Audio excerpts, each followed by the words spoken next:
নেতাজি সুভাষচন্দ্র বোসের ১২৭তম জন্মদিন উপলক্ষে নেতাজির জন্ম উৎসব কমিটির ৬৩তম বর্ষে উত্তর কলকাতার গৌরীবাড়ি লেন ও রতন নিয়োগী লেন সম্মুখে ২৩ জানুয়ারি থেকে ২৬ জানুয়ারি ২০২৪ পর্যন্ত ৪ দিনব্যাপী সাংস্কৃতিক ও সেবামূলক অনুষ্ঠানের আয়োজন করা হয়। ৪ দিনের মূলত এই অনুষ্ঠানে বসে আঁকা প্রতিযোগিতা, শীতবস্ত্র, শাড়ি ও কম্বল বিতরণ, স্বাস্থ্য পরীক্ষা, রক্তদান শিবির, নৃত্য ও সঙ্গীত অনুষ্ঠান আয়োজিত করা হয়।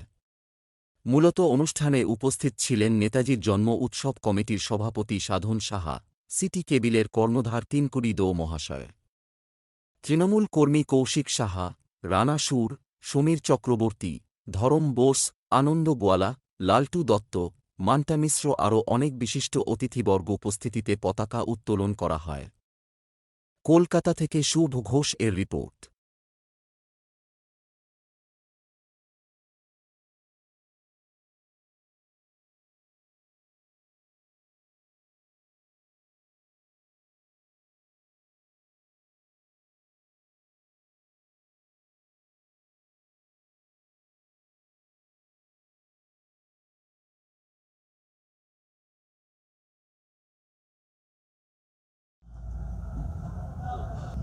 পঁচাত্তরতম প্রজাতন্ত্র দিবস আমরা আমাদের এই সংস্থার পক্ষ থেকে ৬৩ বছর হলো নেতাজি জন্মদিন, সেই সঙ্গে প্রজাতন্ত্র দিবস পালন করে চলছি।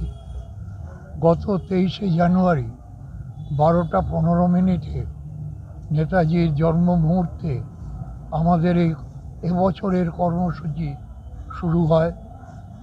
আমাদের কর্মসূচির মধ্যে ছিল ১২টা ১৫-এ নেতাজির জন্ম মুহূর্তকে স্মরণ করা, তারপরই বর্তমান প্রজন্মের সবাইকে নেতাজির আদর্শ, নেতাজির ভাবনা এটাকে তুলে ধরার জন্যে আমরা আজকে ৬৩ বছর ধরে এই কর্মসূচি গ্রহণ করি।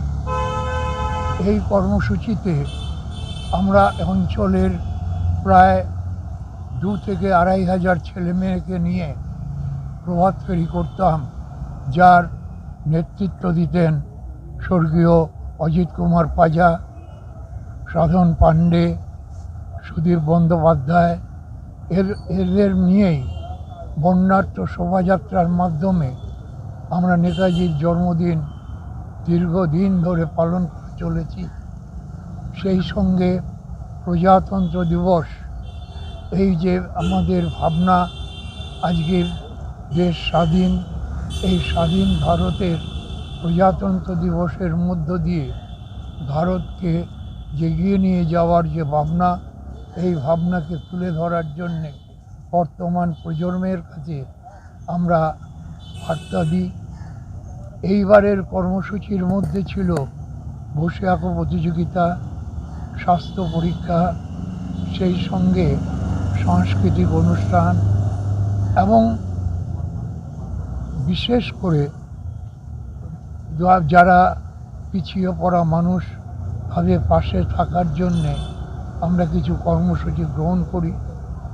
এবং এই যে স্বাস্থ্য শিবির এখানে হয়েছিল, তাতে চক্ষু পরীক্ষা, দাঁতের পরীক্ষা, ইসিজি, নানা রকম। এবারে আমরা দেখব সেই যাদেরকে কারো হয়তো চশমা লাগবে, চক্ষু পরীক্ষায় কারো ক্যাটারেক্ট অপারেশন করতে হবে, এইগুলোর দায়িত্ব রয়েছে আমাদের, যে তাদেরকে সুষ্ঠুভাবে সেই কর্মসূচিগুলো পালন করা।